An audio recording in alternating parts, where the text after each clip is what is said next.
जयपुर से बड़ी खबर। बीजेपी विधायक दल की बैठक खत्म हो गई। बैठक में सीएम भजनलाल बोले, हमारी सरकार ने विकास की बात की, करके भी दिखाया।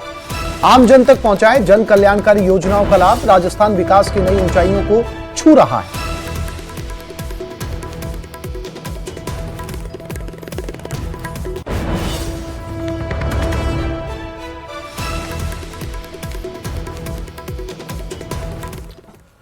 और कल राजस्थान का लेखा जोखा पेश होगा। बजट से राजस्थान के यूथ को बड़ी सौगात मिल सकती है। बजट में युवाओं के लिए 70,000 सरकारी नौकरियों का ऐलान संभव है। तो इसके अलावा स्किल डेवलपमेंट के जरिए रोजगार के अवसर भी मिलने की संभावना है। हालांकि बजट का फोकस मुख्य रूप से 3 सेक्टर्स पर रह सकता है: युवा, महिला और किसान। और राजस्थान की जनता को इसका इंतजार है।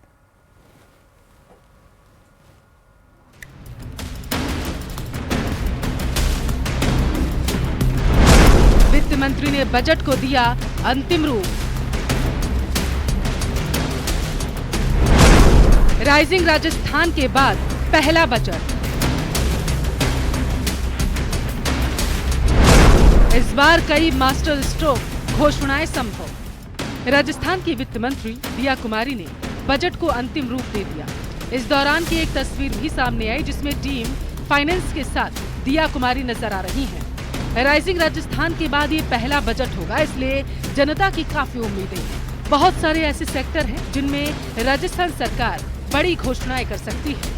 पिछले 1 महीने में मुख्यमंत्री भजनलाल शर्मा और वित्त मंत्री दिया कुमारी ने अलग अलग समूहों के साथ में संवाद भी किया है, जनता से फीडबैक लिया और आपको बता दें कि उसका असर भी अब बजट में दिखाई देने की उम्मीद की जा रही है।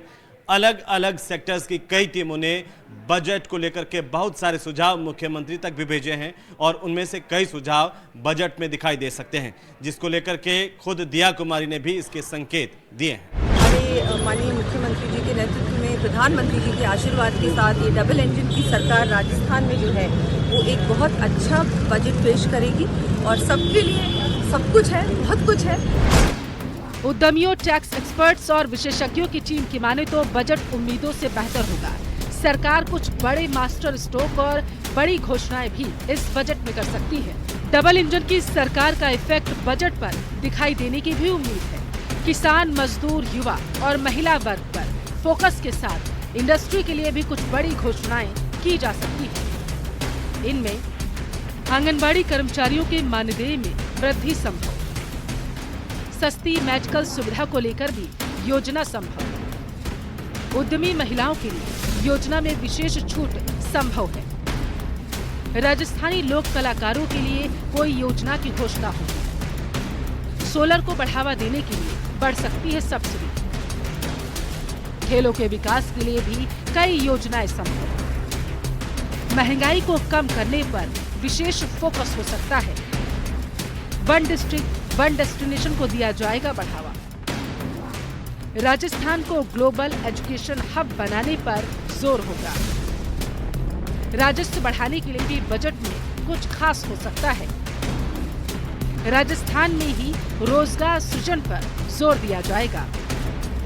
निश्चित रूप से किस व्यक्ति को, किस वर्ग को कैसे मजबूती दी जा सकती है, चाहे महिला हो, एससी हो, एसटी हो, सामान्य हो, युवा हो, उन सबको कैसे लाभान्वित किया जा सकता है, उसका पूरा ध्यान रखेंगे। वो श्रेष्ठ बजट होगा और राजस्थान की सारी जनता का विकास करने वाला बजट होगा, यानी सर्वांगीण विकास वाला बजट होगा।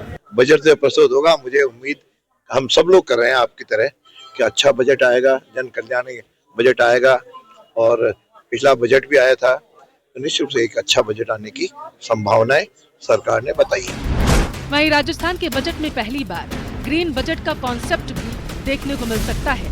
पर्यावरण को सहेजने और सुरक्षित रखने के उद्देश्य से ग्रीन बजट संभव। जिससे हम दिन में बिजली किसानों को 2 टर्म में बिजली दे सकें, प्रसारण तंत्र को कैसे विकसित किया जा सकता है उसके बारे में भी कुछ घोषणाएं हो सकती है। तो निश्चित रूप से बिजली के तंत्र को सुदृढ़ीकरण करने के लिए बहुत कुछ आने वाले बजट में होने वाला है। अब जो बजट आएगा उसमें राज्य सरकार पिछली बार से भी 1.5 गुना ज्यादा बजट हर इलाके को देगा। विशेष रूप से मैं अपने इलाके की बात करूं तो गंगानगर को दे। पिछले वर्षों में जो अनियोजित विकास हुआ, जिससे कई तरह की समस्याएं शहरी क्षेत्रों में हुई, जिनमें विशेष रूप से सीवरेज और ड्रेनेज और बढ़ते यातायात दबाव, अतिक्रमण, इन समस्याओं पर भी हम विशेष रूप से फोकस कर रहे हैं और आने वाले बजट में इस दिशा में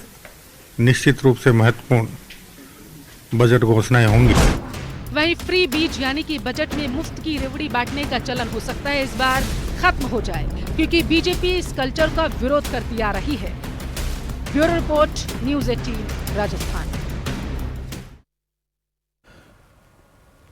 राजस्थान में सभी निकायों के चुनाव एक साथ इसी साल नवंबर में आयोजित करवाए जाएंगे। राज्य सरकार ने वार्डों के परिसीमन के साथ ही निकाय चुनाव की तैयारियां शुरू कर दी हैं।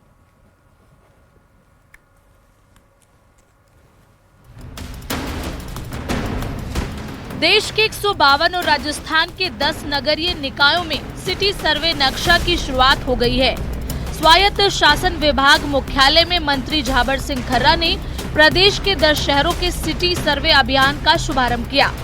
पायलट प्रोजेक्ट के तहत प्रदेश के भिवाड़ी, किशनगढ़, ब्यावर, सवाई माधोपुर, जैसलमेर, पुष्कर, बहरोड, बगरू, नाथद्वारा, नवलगढ़ में पहले चरण में सिटी सर्वे करवाने की शुरुआत की है। Digital India land record modernisation कार्यक्रम के तहत प्रदेश के निकायों में ये सिटी सर्वे कराया जाएगा, जिससे संपत्तियों के सटीक सीमांकन की जानकारी मिल सकेगी।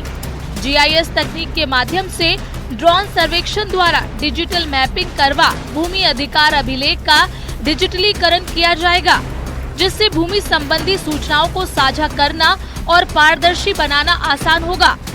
मंत्री झाबर सिंह खर्रा ने निकाय चुनाव को लेकर भी राज्य सरकार की मंशा स्पष्ट की। उन्होंने कहा कि राज्य सरकार वन स्टेट वन इलेक्शन की दिशा में काम कर रही है। प्रदेश के 305 निकायों में नवंबर 2025 तक निकाय चुनाव कराए जाएंगे। स्थानीय निकाय सही तरीके से काम करें, ये सरकार की मंशा पर निर्भर करता है और वर्तमान राजस्थान सरकार का, माननीय मुख्यमंत्री जी का, हम सबका एक ही सोच है कि हमारे नगर निकाय जितने भी हैं वो जनहित में, शहर के नियोजित विकास के लिए और वहाँ की समस्याओं के स्थायी समाधान के लिए निरंतर काम करते रहें और उसमें सफलता। तो वहीं इस दौरान विपक्ष पर हमला करते हुए कहा कि पूर्ववर्ती राज्य सरकार ने राजनीतिक हित के लिए जयपुर, कोटा, जोधपुर में 2-2 नगर निगम बनाए। ये सरकार एक शहर में एक निगम बनाएगी। जयपुर, जोधपुर और कोटा में 2-2 नगर निकाय स्थापित करने का जो गत सरकार का निर्णय था, वो राजनीतिक लाभ लेने की दृष्टि से और अपने लोगों को व्यक्तिगत लाभ देने की दृष्टि से लिया गया था। इससे इन शहरों को कोई लाभ नहीं मिला, उल्टा नुकसान हुआ है। अब हम इस निर्णय को जनहित में वापस एक निकाय करने का निर्णय ले रहे हैं। फिलहाल राज्य सरकार ने वार्डों के परिसीमन के साथ ही निकाय चुनाव की तैयारी शुरू कर दी है। ये प्रक्रिया पूरी होने के बाद वार्डों का पुनर्गठन किया जाएगा। इसके बाद नए सिरे से वोटर लिस्ट बनेगी। उसमें सुधार के बाद एक प्रदेश एक चुनाव के आधार पर राजस्थान में चुनाव कराए जाएंगे। जयपुर से रोशन शर्मा की रिपोर्ट। मुख्यमंत्री ममता बनर्जी के महाकुंभ को मृत्यु कुंभ बताने वाले बयान पर बीजेपी ने पलटवार किया। बीजेपी के राष्ट्रीय प्रवक्ता प्रदीप भंडारी ने कहा कि ममता बनर्जी ने महाकुंभ को मृत्यु कुंभ कहकर यह साफ कर दिया कि सनातन और हिंदुओं के प्रति उनके मन में नफरत है। अखिलेश यादव महाकुंभ में अकबर को खोज रहे हैं, वहीं राहुल गांधी ने अभी तक महाकुंभ में डुबकी नहीं लगाई। इंडिया गठबंधन के नेता सनातन की एकता को देखकर घबरा चुके हैं। ममता बनर्जी का यह बयान सनातनियों का अपमान है। जी का ये बयान उनके रग रग में हिंदू नफरत को दर्शाता है। भले वो राहुल गांधी हो, अखिलेश यादव हो या ममता बनर्जी हो, इन सबके नाम अलग है, पर इन सबके बीच में कॉमन हिंदू और सनातन के प्रति नफरत है। ये सबके मन में इस बात से पीड़ा है कि इनकी निरंतर कॉन्स्पिरेसी और कोशिश के बावजूद 50 करोड़ से ज्यादा सनातनी एक है तो सेफ है के नारे के साथ में महाकुंभ में अमृत स्नान कर चुके हैं। इनको इस बात की पीड़ा है कि इनकी मंशा हिंदू समाज को बांटने की कामयाब नहीं हो पा रही है।